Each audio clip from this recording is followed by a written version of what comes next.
14 German fighters closing fast, a formation of bombers bleeding fuel and fire, and one pilot who ignored every rule in the manual and told his crew to hold tight. He was going to do something no one in the European sky had ever tried. They thought he was insane. 5 minutes later, they were alive, and the Luftwaffe had a new nightmare to report. The winter of 1943 carved deep into the bones of every airman stationed in England. Ice formed on the glass. Breath fogged the oxygen masks. Below, the patchwork quilt of Britain's countryside disappeared beneath December fog, and above, the contrails of 1,000 bombers scratched white lines into the gray ceiling of war. This was the height of the combined bomber offensive. The 8th Air Force had committed itself to daylight precision bombing, a doctrine rooted in American confidence and the hope that the Norden bomb site could hit a pickle barrel from 20,000 feet. In theory, waves of B-17 Flying Fortresses would sweep across occupied Europe, destroy German war infrastructure, and return home under the protective umbrella of their own massed firepower. In practice, it was slaughter. German fighters tore into the bomber streams with methodical violence. Messerschmitt Bf-109s and Focke-Wulf 190s climbed high, positioned themselves nose-on, and hurtled toward the formations at closing speeds exceeding 500 miles per hour. The head-on attack became the signature tactic of the Luftwaffe day fighter squadrons. It was brutal, efficient, and psychologically devastating. The bombers had no forward-firing guns. Their nose turrets carried twin 50-caliber machine guns, but the gunners had only seconds to track, lead, and fire before the enemy flashed past or through the formation. Most B-17s went down without ever landing a meaningful hit on their attackers. The gunners knew it, the pilots knew it, and the Germans knew it. By December, loss rates on some missions exceeded 20%. Entire squadrons evaporated over the Ruhr Valley or the rail yards at Schweinfurt. Crews flew their tours in a state of fatalistic endurance, counting missions like prison days, knowing the odds were stacked against survival. Into this environment came thousands of young men who had never seen combat, farm boys from Iowa, mechanics from Detroit, college dropouts and factory workers who had volunteered or been drafted into a war that demanded they climb into aluminum tubes and fly into storms of steel. They learned formation discipline, oxygen management, and how to aim a gun through frozen gloves. But no one taught them how to survive the head-on pass. There was no manual for that, just acceptance and luck. The 8th Air Force tried tactics, tighter formations, staggered altitudes, fighter escorts when range allowed. But in late 1943, the P-47 Thunderbolts and P-38 Lightnings could barely reach the German border before turning back. The bombers flew alone over the heart of the Reich, and the Luftwaffe waited. The sound of it all was deafening and unreal. The roar of Wright Cyclone engines at cruise power, the rattle of gun turrets swiveling on ball bearings, the crackle of radio chatter as pilots called out enemy positions, then the scream of diving fighters, the hammering staccato of 20-millimeter cannon fire punching through aluminum skin, the wet thud of rounds hitting flesh, and sometimes the terrible silence when an engine stopped or a wing folded, and a bomber began its long fall toward the earth.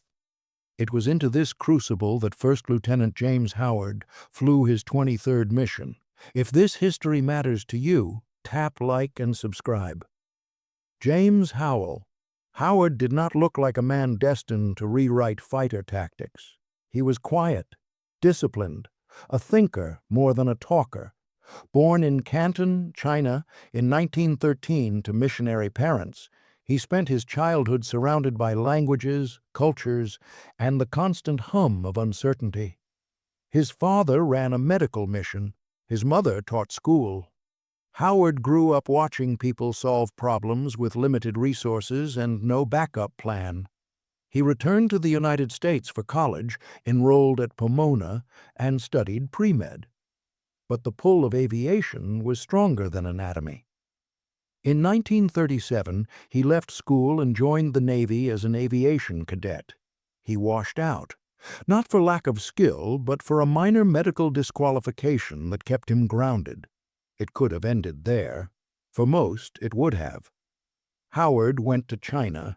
He joined the American volunteer group, the Flying Tigers, in 1941, just months before Pearl Harbor.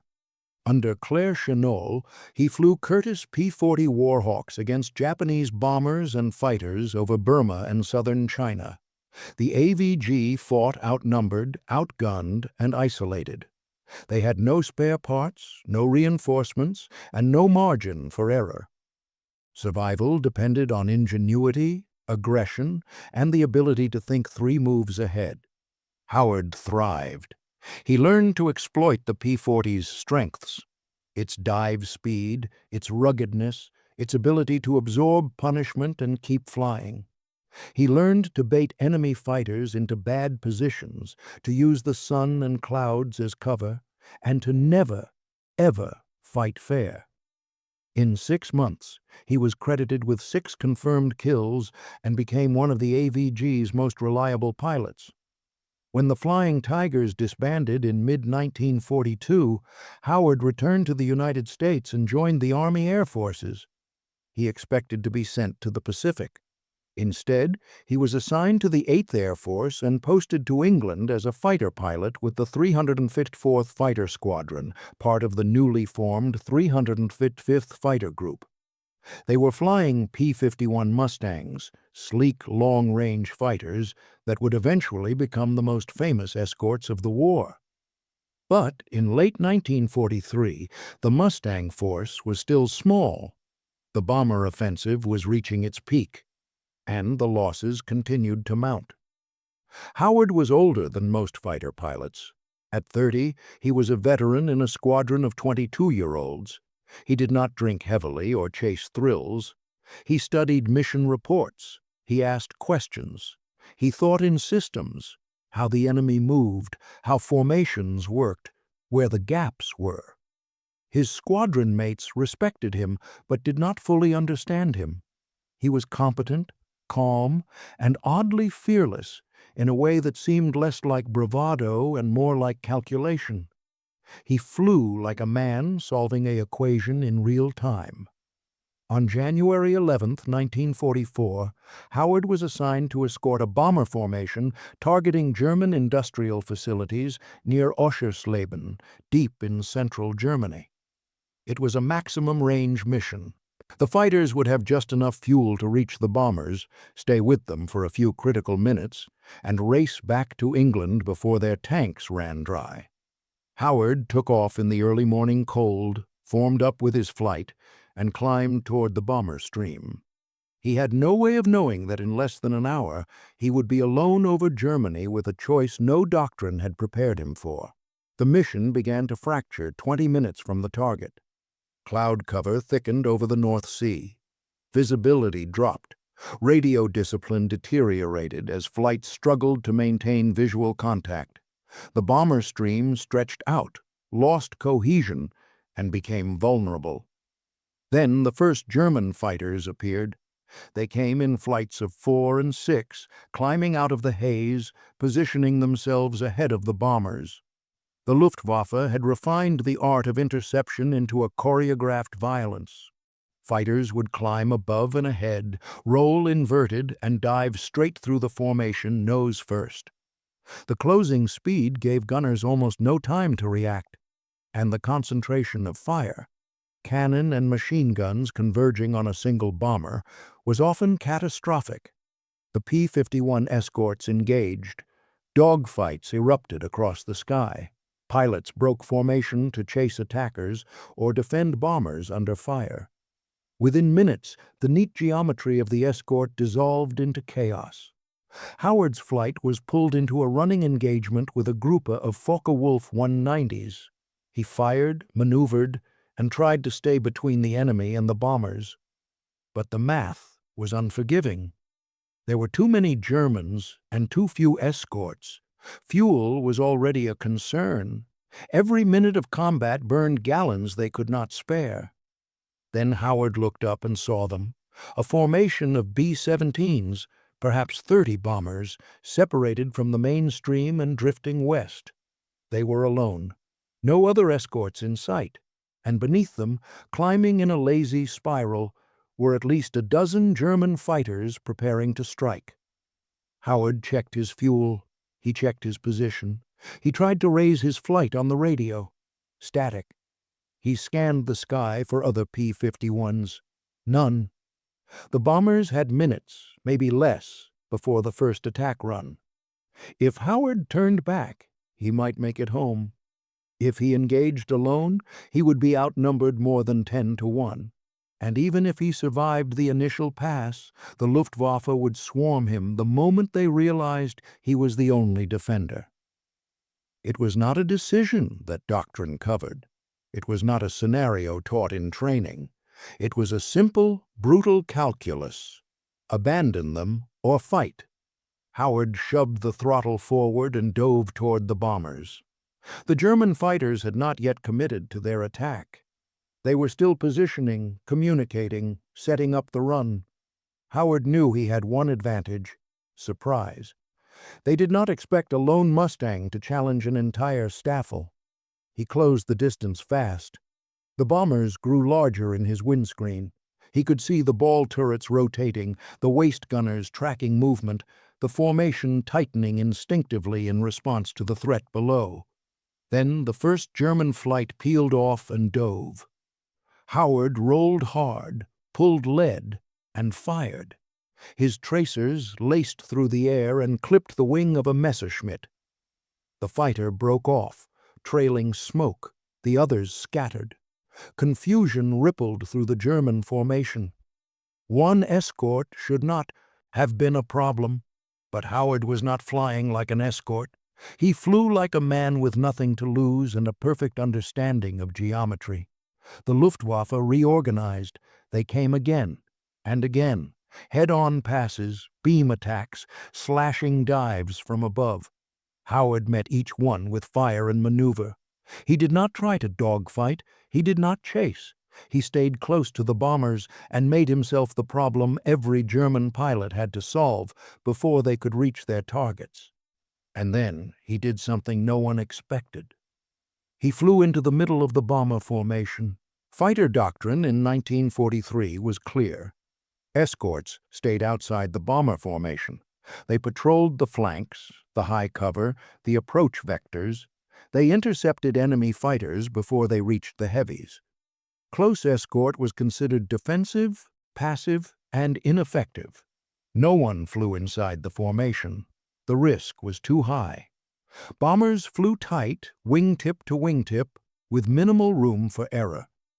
Turbulence from props and slipstreams created invisible walls of disturbed air. A fighter caught in the wake could lose control, collide, or be shot down by friendly fire. Bomber gunners were trained to fire at anything that moved within range. Friend or foe, if it was close and fast, they shot. But Howard understood something the doctrine writers did not. The German head-on attack depended on a clear run. The fighters needed a straight line, high speed, and an unobstructed field of fire. If a defending fighter positioned itself directly in front of the bombers, between the Germans and their targets, the attackers had two choices: break off or risk a head-on collision with an armed opponent traveling at combined closure speeds exceeding 600 miles per hour. Howard slid his Mustang into the lead element of the bomber formation. He throttled back to match their speed. He flew just ahead of the lead B-17, low and centered, his fighter silhouetted against the sky. The bomber crews saw him. They did not know what he was doing. Some thought he was lost. Others feared he had been hit and was trying to ditch near the formation for rescue. A few gunners tracked him reflexively, fingers near triggers, waiting to see if he was friend or threat. Then the Germans came again. Two Messerschmitts, diving from 11 o'clock high, nose on, cannons charged. They had a perfect angle. The bombers were locked in formation, unable to evade. The closure was textbook, but Howard was there. He held his position, waited until the last possible second, then fired a short burst and broke left. The lead German flinched, rolled, and pulled out of the dive. The second fighter followed. Neither pressed the attack. The risk was too high.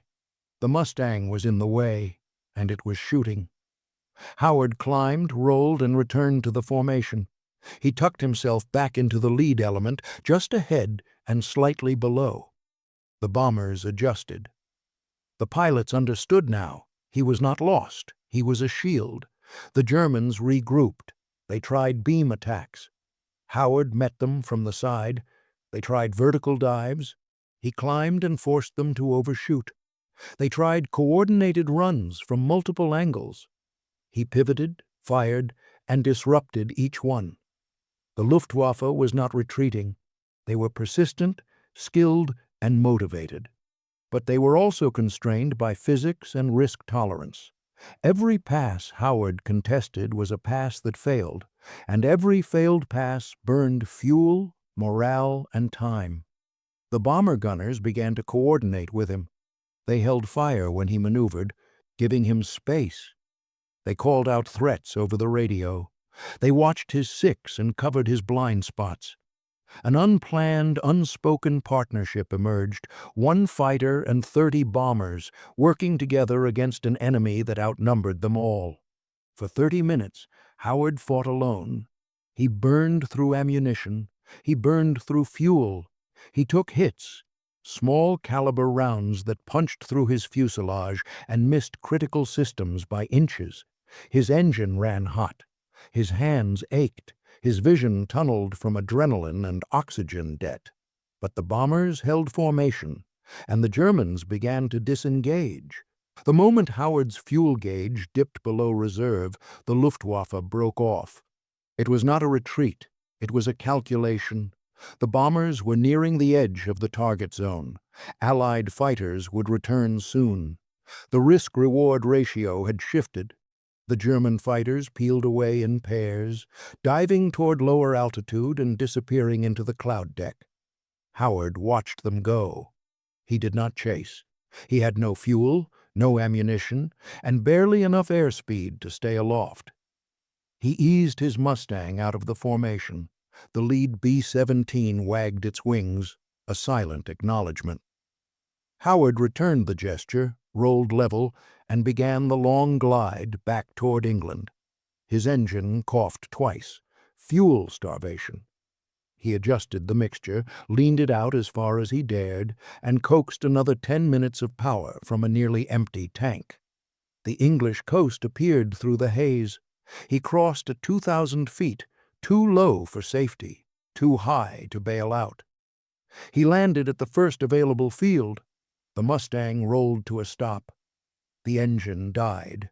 Howard sat in the cockpit, silent, as ground crew ran toward him. They found bullet holes in the wings, the tail, and the fuselage. They found an engine that had been running on fumes and prayer.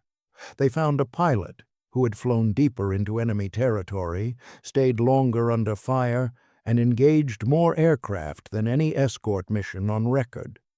But they did not find a scratch on him. Howard climbed out, filed a brief combat report, and said little. He mentioned the bombers, the Germans, and the maneuver. He did not embellish. He did not claim certainty. He simply described what happened. The bomber crews told a different story. When they landed back at their bases in England, they debriefed with intelligence officers and recounted the mission. They described the lone Mustang that had stayed with them for half an hour. They described the pilot who had flown inside their formation, absorbed attacks meant for them, and turned himself into a moving roadblock against an entire German fighter group. The gunners estimated 14 separate enemy aircraft engaged. Some said more. All agreed on one thing. Without that pilot, they would not have made it home. Word spread quickly. Within days, the story reached 8th Air Force headquarters. Commanders reviewed Howard's report, cross-referenced it with bomber crew testimony, and analyzed the tactical implications. What Howard had done violated protocol. It was reckless by the book. But it had worked. And in a war where bomber losses were crippling morale and operational capacity, results mattered more than orthodoxy. In April 1944, James Howard was awarded the Medal of Honor. He was the only fighter pilot in the European theater to receive the nation's highest military decoration. The citation praised his courage, his skill, and his selfless devotion to the bomber crews under his protection. But the citation did not mention the one thing that mattered most. Howard had not fought out of blind heroism. He had fought out of logic. He had seen a problem, analyzed the variables, and executed a solution that no manual had predicted. He had turned himself into a weapon not through firepower, but through positioning. He had understood that presence, not kills, was the key to disruption. And in doing so, he had revealed a flaw in German tactics that no one had exploited before. The head-on attack had been the Luftwaffe's most effective weapon against American daylight bombers. It relied on speed, shock, and the bombers' lack of forward firepower. But it also relied on a psychological truth. Escorts stayed outside. Fighters protected bombers from a distance. They did not get in the way. Howard proved that assumption wrong. Within weeks of his mission, the 8th Air Force began to train escort pilots in close-in defensive tactics. The idea was not to replicate Howard's lone stand, that was unsustainable and suicidal by design, but to incorporate elements of his positioning strategy into coordinated escort doctrine. Fighters began to fly tighter to the bombers. They positioned themselves along the attack vectors most likely to be used by German fighters. They did not wait for threats to develop. They preempted them. The mere presence of a fighter in the path of a head-on run forced German pilots to hesitate, adjust, or abort. Loss rates began to decline. It was not immediate. It was not the only factor. The introduction of long-range P-51 escorts, improved formation tactics, and attrition of Luftwaffe pilots all played roles. But the shift in fighter positioning, the willingness to get closer, to accept risk, and to disrupt rather than simply intercept, became a permanent feature of escort operations for the remainder of the war. Bomber crews noticed the change. They felt safer. They flew with more confidence, and they spoke of Howard's mission as proof that one pilot, in the right place at the right time, could alter the course of a battle. The Germans noticed, too. Intelligence reports from captured Luftwaffe pilots referenced American fighters that refused to leave the bombers, that stayed close even under fire, and that made coordinated attacks far more difficult. The tactic did not stop German interceptions, but it reduced their effectiveness, and in a war of attrition, that was enough. Howard returned to combat. He flew additional missions, trained new pilots, and continued to refine his approach. He was not a natural self-promoter. He did not give interviews or seek recognition. He flew, fought, and survived. By the end of the war, he had been credited with 6 aerial victories in the European theater, on top of his 6 with the Flying Tigers. His official tally was modest compared to some aces. But numbers alone did not measure his impact. He had shown that courage without logic was noise, and logic without courage was theory. Only together could they change the outcome. James Howard survived the war. He stayed in the Air Force, rose to the rank of Brigadier General, and retired in 1966 after nearly 30 years of service. He lived quietly in Florida, far from the spotlight, and rarely spoke publicly about the mission that earned him the Medal of Honor. When asked about it in later years, he would say only that he did what the situation required. He did not call it heroism. He called it problem-solving, He saw bombers in danger, saw a gap in the defenses, and filled it. The fact that it worked, he said, was as much luck as skill. But those who flew with him disagreed. They saw a man who had trained himself to think under fire, to stay calm when chaos ruled, and to act decisively when others would have hesitated.